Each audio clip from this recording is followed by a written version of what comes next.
Bienvenidos a la Rueda del Marketing, el momento marketero de la semana. Hoy vamos a hablar de algo muy interesante y que muchas empresas, tanto pequeñas como medianas, no tienen del todo conectado. Es la importancia que tiene entre cómo gestionas tu equipo y la cantidad de ventas que tienes. Hola Raquel, ¿cómo estamos? Buenas tardes, Eva. Muy buenas tardes a todos los oyentes. Sí, porque normalmente cuando pensamos en marketing, pues pensamos en publicidad, en redes sociales, en campañas, pero hay una palanca que muy pocas pymes tocan y es la relación entre sus propios equipos y las ventas. Y para eso tenemos a Vera Muñoz, CEO de Giralflexo. Buenos días. Bueno, buenas tardes, Vera. ¿Cómo estás? Buenas tardes, Vera. Gracias. Viene a contarnos cómo convertir o la importancia que tienen los departamentos comerciales, la gestión interna de las empresas, cómo impacta eso directamente en las ventas. Vamos a empezar por el principio, Vera. Venga. Cuéntanos qué es Giralflexo, cómo nace Giralflexo y ponnos un poquito en contexto. En contexto, pues Giralflexo nace hace ya 5 años. Nacimos con el propósito de formar equipos y grupos de personas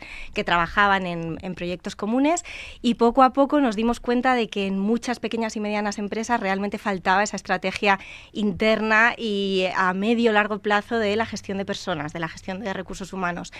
Por casualidad, un día un cliente nos dijo, estáis haciendo el rol de mi departamento de recursos humanos, y nosotros recogimos ese guante y a partir de ahí empezamos a hacer ese recorrido de ser ese departamento externalizado de recursos humanos para nuestros clientes. Claro, porque muchas empresas asocian lo que es de recursos humanos con nóminas y contratos, pero ¿cómo afecta esto a lo que es la parte a la parte comercial, la conexión que hay entre este equipo interno y la parte comercial?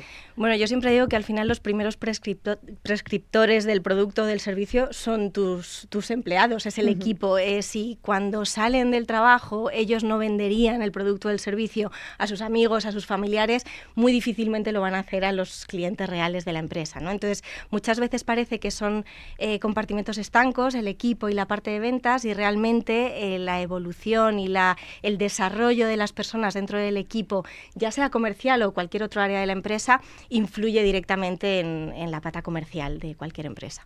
Pero cuando decís que os metís en el departamento de recursos humanos, intentáis transmitir esta cultura interna, ¿no?, a los empleados, que me imagino que es por donde van los tiros, ¿eso cómo se trabaja? Es decir, si nos está escuchando un empresario y dice, ya, pero es que yo no quiero empezar a hacer estas reuniones de vamos a jugar a esto y vamos a hacer esto, es que yo no tengo tiempo, es que realmente esto cuánto de importante es.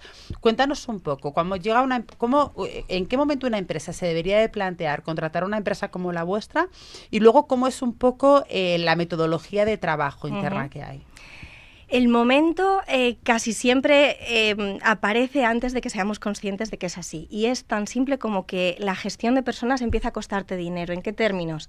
En términos de tiempo principalmente. Tienes a 2 personas dentro del despacho cada día, estás todo el rato gestionando conflictos, estás todo el rato definiendo quién tiene que hacer qué, que esto es algo que en el día a día parece que es parte del trabajo de un CEO, de cualquier líder, y realmente no debería serlo. Claro. Esta parte debería estar definida previamente.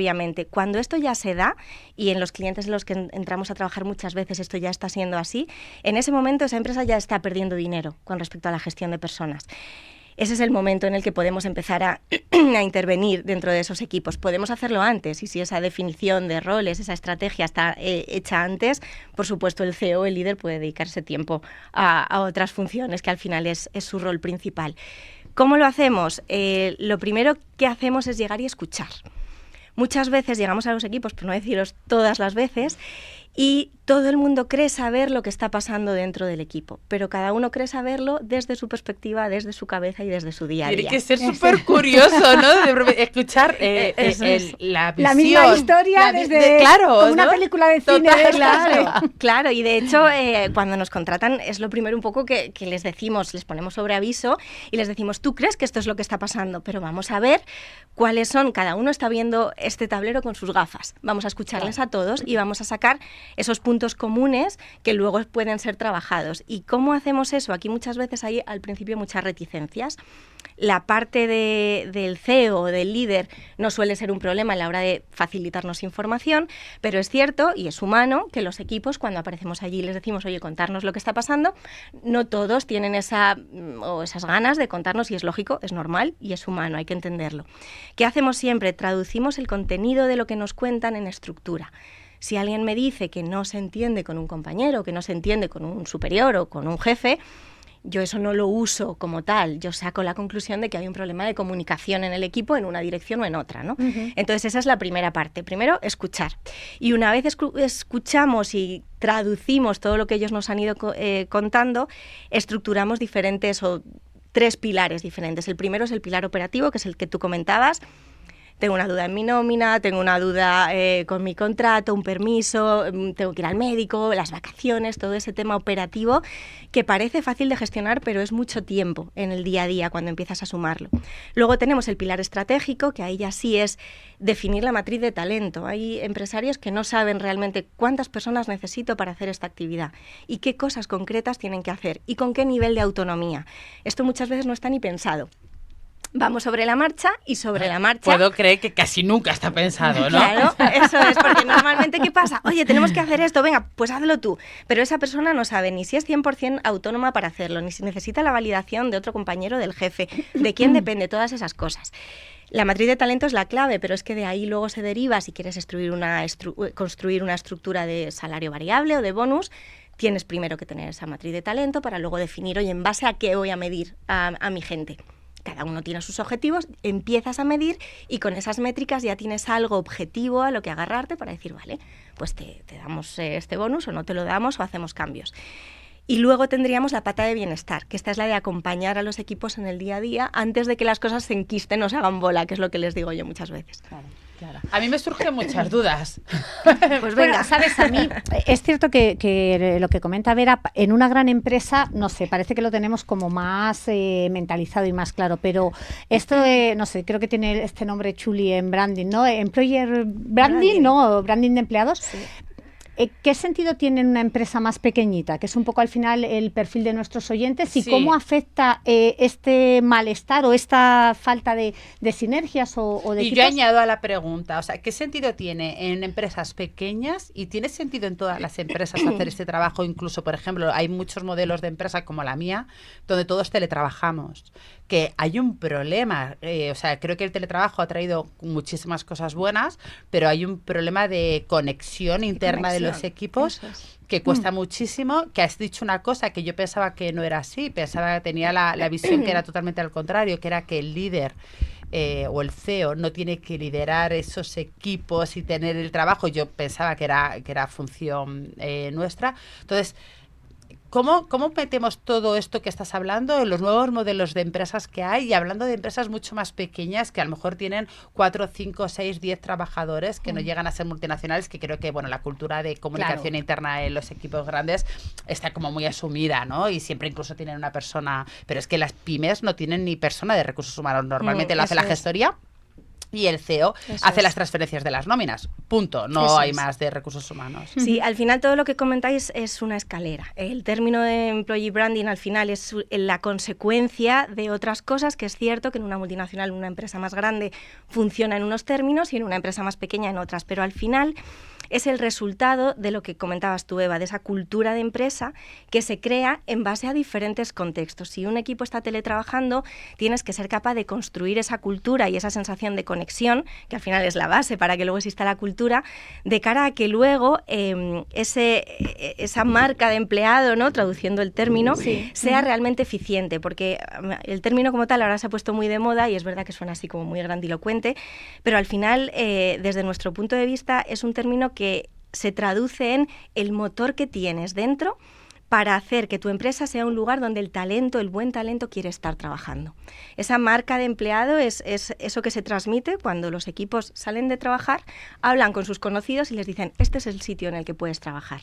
Claro, y que además las pymes tienen un grave problema que muchas veces necesitan apoyarse en eso porque los salarios no están acorde a lo que a ellos les gustaría dar a sus empleados para que realmente se sintieran. Y porque, bueno, por otro lado, también creo que no el salario es suficiente para que la gente se sienta con esa marca, ¿no? Y la defienda como diciendo, jo, esta empresa está acorde con lo que yo quiero, es donde quiero crecer. Siento los colores. Sí, siento los colores. No, es lo que tú decías al principio, si realmente un empleado no habla bien a su familia o a sus amigos o tal de su propia empresa, jamás va a venderla bien a un cliente, porque esa es otra de las cosas que yo veo. Realmente el boca a boca, al final, para las pequeñas empresas sigue siendo la principal entrada de trabajo, ¿no? Es el marketing que mejor funciona. Entonces, ¿no? ¿Hasta qué punto influye esto? Entiendo que mucho, ¿no? El contento que tenga un cliente de cara a que hable bien luego a sus propios clientes. Y aparte que creo que hay una cosa, claro, y que creo que el empleado además transmite en muchísimos canales de comunicación de cara al cliente, no solamente en la realización del trabajo, que seguramente sea mejor si mejor se siente, sino en cosas tan sutiles o no sutiles como un correo electrónico, una llamada de teléfono y la sonrisa tanto escrita como por teléfono, no sé cómo se llamaba, pero creo que es súper evidente, ¿no? La implicación, al final nosotros en los equipos, cuando hablamos con ellos, medimos ese riesgo de rotación, ¿no? Que hay en las empresas pequeñas y medianas. La rotación tiene un coste alto a nivel humano y a nivel económico. Que una persona salga del equipo y tener que sustituirla puede costar entre 6 y 18 meses del salario de ese puesto, que es mucho dinero, más luego la nueva persona que llegue, ¿no? Entonces nosotros siempre hacemos una métrica que es ese riesgo de rotación más operativo, más de hoy para mañana esta persona nos puede dejar, pero luego medimos también el alineamiento con la empresa.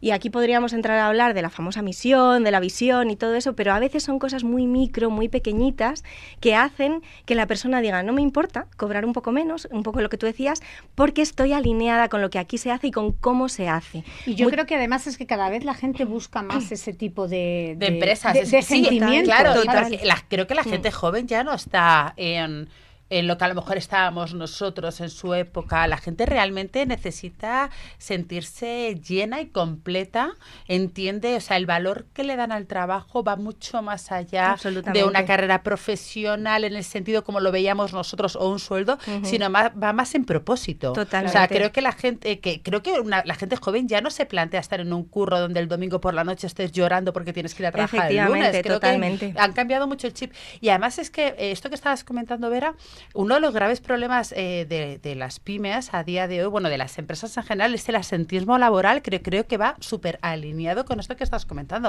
O sea, cuando tú realmente no estás conforme ni de acuerdo ni te sientes a gusto con una empresa, te la sudas si realmente te puedes coger una baja de depresión o de ansiedad o de las 200 millones que hay. Cuidado, que con esto no quiero decir que muchas veces no sean reales, pero sabemos, y todos y los oyentes lo saben, que en muchos casos no lo es simplemente porque no se sienten alineados, no están cómodos, no están bien, o incluso es que siendo real te está generando esa ansiedad y esa depresión porque no estás alineado con la empresa. Porque no hay vínculo, no se trabaja en el vínculo. Y el vínculo, además, no es solo uno. El vínculo se genera entre todos y cada uno de los miembros y en todas las direcciones. Entonces, esto es algo que normalmente no se observa porque no hay tiempo para observarlo.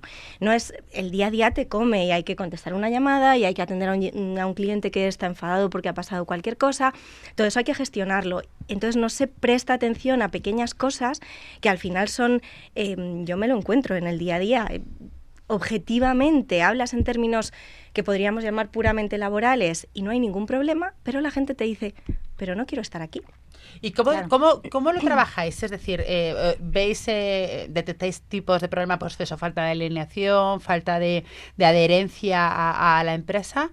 A partir de ese momento, que me imagino que será algo además que siempre os encontréis en las empresas, por muy bien que lo quieran hacer, ¿cómo lo trabajáis? ¿Cómo es la metodología de Giralflexo? Pues mira, la primera parte, el momento en el que la gente sabe que de forma periódica va a tener un lugar en el que poder exponer, además con toda la confidencialidad que se les asegura, y así es. Ellos saben que pueden ir ahí y exponer o volcar todo lo que les preocupe. eso ya per se reduce el nivel de malestar en unos niveles increíbles, porque ellos ya saben que tienen un lugar en el que ser escuchados. Muchas veces los problemas en los equipos son derivados de que la gente no sabe ni a quién decírselo ni cómo decírselo, y a veces les ponemos en una posición un poco injusta, porque siendo a lo mejor el último eslabón de la cadena, tienen que ser ellos los que de forma proactiva vayan a hablar con el jefe y les digan, oye, está pasando esto. Nosotros eso lo neteamos, porque aparecemos allí siendo un elemento externo, y ellos saben que cada 2 meses, 2 meses y medio tienen un lugar que nosotros vamos a generar, nosotros les convocamos para eso, y si no, ellos pueden convocarnos. Y además ya no solamente eso, sino que el empresario ha tomado una medida para que eso se dé, con lo cual también se sienten cuidados, efectivamente, ¿no? Entiendo. Efectivamente. Y luego, a partir de ese momento, un poco como tú decías, nos dan esa información y con eso van saliendo planes de acción a nivel individual y a nivel grupal. Las conversaciones no se quedan solo en conversaciones. Hay una parte que es muy de gestión emocional en la que hay que acompañarles, y eso, por supuesto, es trabajo muy individual y muy privado que se hace con ellos, pero luego a nivel laboral se saca un plan de acción que se comparte, por supuesto, con el empleado y con el jefe o con todas las personas implicadas. Hay consenso acerca de ese plan y se lleva a cabo el plan con el seguimiento y, oye, dijimos que íbamos a hacer esto, lo estamos haciendo bien, lo estamos haciendo mal, lo estamos haciendo regular, y se van haciendo puntos de control. Entonces, no es solo que se les escuche, sino que de ahí salen deberes que luego se llevan a cabo. ¿Qué tipo de deberes? Es decir, ponnos un poco en situación, darnos ejemplos de ese plan de acción, porque, claro, ahora me estás hablando, parece que contratamos un equipo de psicólogos, un coach. Sí. Sí, pero es que encima la palabra coach está como muy denostada, Sí. ¿no? Entonces, para que no se quede en que la gente diga, bueno, sí, ya, estos vienen a venderme humo, pon manzanas en la empresa, un futbolín, y ya lo tenemos todos solucionado, ¿no? contentos. Pues mira, os pongo un ejemplo. Cuidado, por que hay ejemplo. muchas empresas que hacen eso, Sí, ¿verdad? lo que pasa que eso, puesto como parche, es un error Claro, enorme. claro. No, pero que luego nadie come la manzana y nadie tiene tiempo para jugar al futbolín. O no le apetece. Claro. Tengo tiempo, pero yo no quiero ponerme a jugar al futbolín con Claro. esta persona que estoy todos los días discutiendo Qué con él mala. en el día a día. Claro. Claro.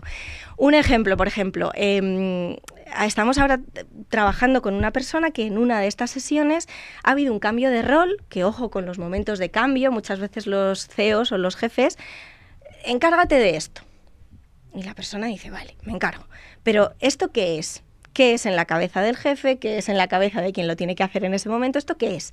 Entonces esa es la primera parte. Imaginemos que está correctamente aterrizado. El cambio de rol de esta persona pasaba de ser un miembro más del equipo a de repente ser coordinador de ese equipo. A nivel humano pasó de ser un igual a ser jerárquicamente, humanamente por supuesto siguen siendo todos iguales, pero jerárquicamente tomó otro tipo de decisiones. A lo mejor te tengo que decir que esto que has hecho no está bien hecho. Eso supone ya un bloqueo en la persona que nos llama. Oye, necesito que me ayudéis con esto. Se le escucha y de ahí salen diferentes líneas. Por un lado, cuáles son los bloqueos a nivel individual que esa persona tiene sobre ese cambio de rol. ¿Qué te estás contando tú sobre el rol o el papel que tiene que asumir un jefe a la hora de gestionar a tus hasta ahora compañeros? Y ahí salen un montón de cosas. Me da miedo, me van a rechazar, no me van a rechazar, yo antes era la compañera, decirlo, amiga, claro. ahora tengo que ser un poco más seria, tengo que cambiar mi rol, te viene un poco ese disfraz laboral que yo llamo de, ahora que soy jefe, tengo que comportarme de una manera particular, que eso es algo que pasa, todos tenemos una idea ya hecha sobre lo que es eso. Entonces eso es la parte más emocional en la que hay que acompañar a esa persona, y ahí sí, en muchos casos utilizamos herramientas de coaching para hacerlo. Y luego ha salido una parte de organización de ese equipo, de esta persona en concreto.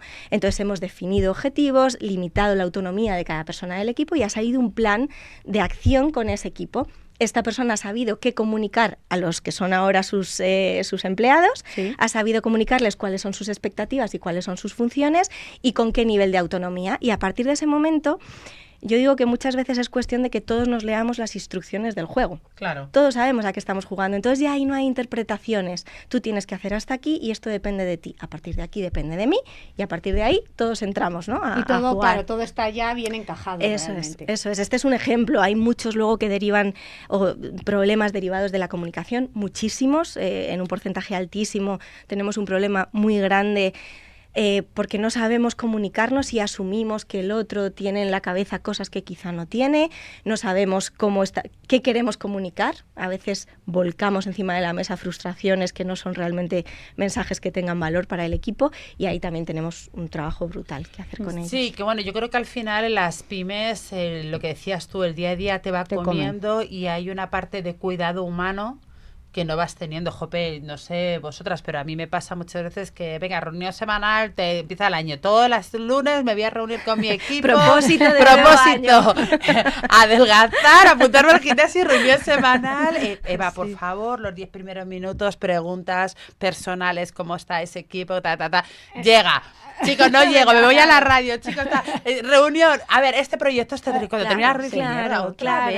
¿Y qué pasa? Esas reuniones se acaban difuminando. Empiezas con mucha energía, al mes siguiente la gente ya entra como, bueno, otra vez la reunión, a ver qué tal, y se acaban difuminando y mueren. Ese es el flujo normal de las famosas weekly meetings estas que llaman, siempre es ese, ¿no? Entonces, y dime una cosa, Vera, ¿qué 3 cosas podría hacer una pyme, ¿vale? Para convertir, digamos, su equipo realmente en un valor...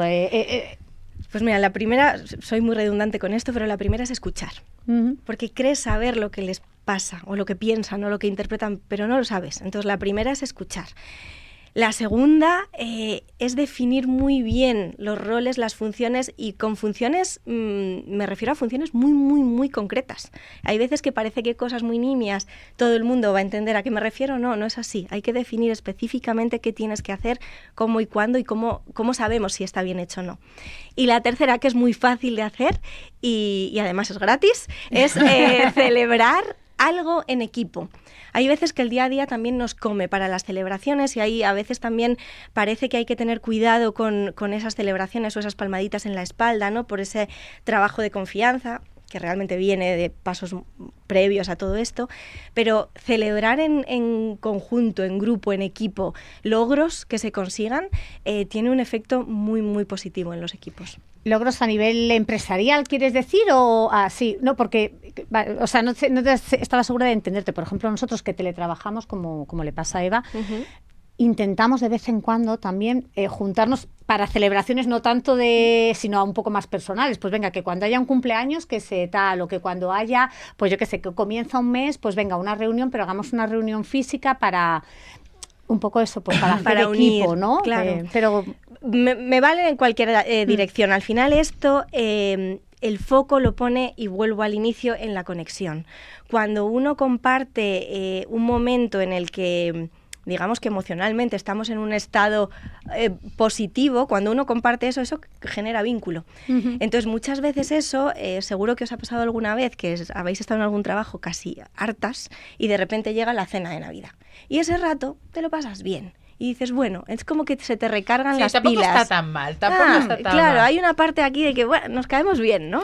Y Vera, una pregunta, porque estamos hablando mucho aquí, ¿no? Bueno, también es un programa de marketing, de la relación de la comunicación interna con los departamentos de ventas, pero vosotros toquéis todos los departamentos de la empresa, ¿no? O sea, no os centráis solamente en el de ventas.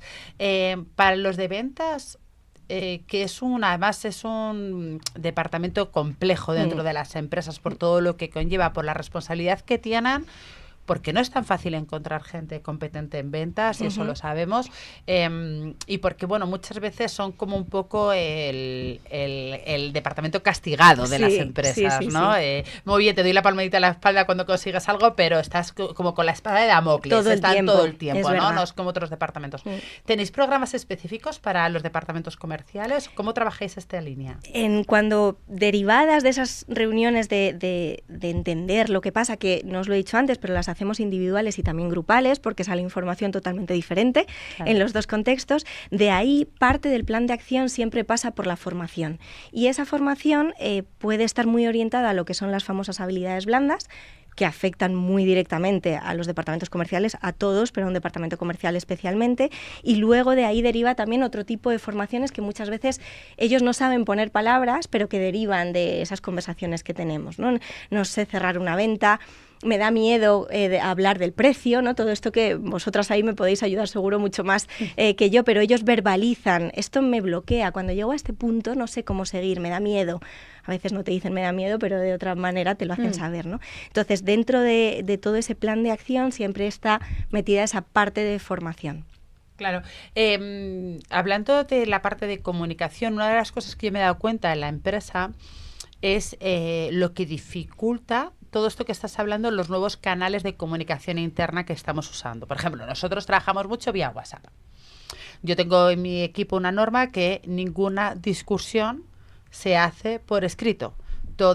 Ya ni siquiera discusión, es decir, cuando algo no te gusta o un trabajo no está como tú esperas, un apunte negativo, cualquier cosa que tenga una connotación negativa, les digo que por favor no lo hagan nunca por WhatsApp porque claro, tú no estás viendo a la persona, puedes escribir y ahí me incluyo súper rápido y entonces se te olvida meter el por favor o el gracias o el emoticono sonriendo. Se malinterpretan mucho más las cosas por escrito que el lenguaje no verbal. Sí, claro, o quien lo recibe ese día tiene un mal día y por lo que lo ha leído atravesado y ya... No, y que muchas veces a mí me pasa, ¿no? Coges el teléfono, vas a entrar a una reunión, chicos, esto lo necesito ya. Entonces, ese mensaje leído desde el otro lado, cuando tú a lo mejor lo estás escribiendo de en plan guay, no, es que el otro a lo mejor está diciendo, ya con todas las 200 millones de tareas que tengo que me acabas de poner, que encima el CEO tiene la mala costumbre de no acordarse de todas las cosas que has pedido antes. Es así. Es verdad, ¿no? Sí, o sea, tú vas pidiendo y de repente dices, hostias, es que a esta persona cuántas cosas le he pedido ya hoy, ¿no? Claro. Entonces ya me dicen a mí, Eva, prioriza, por favor, o sea, pásame una lista de prioridades. Entonces, estas nuevas líneas de comunicación, WhatsApp, gestores de proyectos, correos electrónicos, también es un poco complejo. ¿Ayudáis a las empresas a trabajarlos bien para que no se generen estas fricciones que al final no te lo dicen porque eres la jefa? Pero ahí el malestar ahí que sale luego cuando regales. Claro. Entonces luego ya se va quedando ahí, claro, y es lo que les digo, muchas veces hay que vaciar el cubo de porquería porque lo has llenado, para volverlo a llenar, porque al final, obviamente, todos los días vas a llenarlo un poquito, pero si no lo vacías nunca, eso es imposible, se desborda. Eso hila 100% con lo que hablaba de las instrucciones. Este tipo de cosas hay que meterlas dentro de las instrucciones de nuestro juego, ¿no? De nuestro equipo. Puedes comunicarte con tu jefa, con tu CEO, cuando esto pasa. Hay que decirles a los equipos que eso se puede hacer. Entonces ellos tienen herramientas para gestionar cualquier tipo de conflicto que surja en el día a día. Eso por un lado. Y luego, dentro de cualquier proceso y el procedimiento que deriva de un CEO con su equipo es un procedimiento en sí mismo. A veces parece que hay un procedimiento de ventas, un procedimiento de contabilidad. Hay muchos procedimientos, pero el procedimiento comunicativo y operativo del CEO con el equipo es un procedimiento como tal. Y hay muchísimas barreras, porque la gente siempre, además, tienes esa sensación de que el jefe está siempre muy ocupado, no le quiero molestar, pero no le molesto y al mismo tiempo me estoy bloqueando, ¿no? Tienen un poco esa dicotomía. Entonces, luego va el jefe y le dice, pero ¿por qué no me lo has dicho antes? Te lo habría solucionado en 2 minutos, cuando encima el empleado está diciendo, me cago en su padre, cuando no te lo he dicho por no molestarte. Justo, ese tipo de cosas, si se aterrizan y se escriben, el nivel de presión que siente la gente ya con esto es infinitamente menor, porque ya sabe que es parte del juego. Y luego hay una parte que está directamente relacionada con las habilidades blandas, que es la de trabajar la interpretación. La comunicación es el foco de casi todos los conflictos. Si yo leo ese WhatsApp que me manda Eva por la mañana y yo quiero pensar, Orin, es que qué maneras de decírmelo, ya voy a tener el día torcido y probablemente cuando hable con Eva voy a entrar ya torcido. Sí. Pero si yo aprendo, y eso es a título individual, a que mi comunicación tiene que basarse en ciertas pautas y que la interpretación que yo haga de lo que yo leo o escucho es solo mía, ahí ya tengo otra herramienta. Entonces hay que ir primero, todo lo objetivo, todo lo operativo hay que plasmarlo y tiene que estar conocido por todos, y la parte más blanda hay que compartirla. Claro. Oye, y en estos momentos que se habla mucho de IA, tecnología, ¿no? Que las empresas parece que están invirtiendo mucho en esa parte de publicidad o de tecnología, ¿cómo afecta, ¿no? que la parte de un equipo bien gestionado y de invertir bien en este...? Pues mira, yo pienso, y lo voy viendo con la práctica, que la estrategia de equipo es de las pocas cosas muy, muy, muy difícilmente replicable. Tú al final una tecnología, una web, al final la puedes copiar, ¿no? Mejor o peor, pero es un poco más fácil de copiar. Una estrategia de equipo es casi imposible de copiar, porque la conforman las personas del equipo. Claro, y cada persona es un mundo. Eso es. Claro. Jo, verá, ha sido súper entretenido. Me quedo con un montón de dudas que creo que tenemos que repetir ese programa porque Sí, quiero la hacer, verdad que te quiero preguntar 1000 millones de cosas, pero ya no nos da tiempo. Muy bien. Muchísimas gracias. Déjanos, por favor, información de cómo podemos contactar con vosotras, con Rebeca y contigo. Pues nuestra web es giralflexo.com, ahí tenéis toda la información y en redes también estamos como @giralflexo. Bueno, dejaremos todos los datos en el programa. Ya sabéis que nos podéis escuchar en Spotify, aquí en Capital Radio, YouTube. Y nada, pues hasta aquí el programa de hoy. pues un gustazo. Igualmente. Muchas gracias a todas por estar aquí. Muchas gracias a todos los oyentes. Y ya sabéis, no podemos inventar la rueda, pero os podemos ayudar a venderla. Hasta el siguiente programa. ¡Wow! Ha quedado súper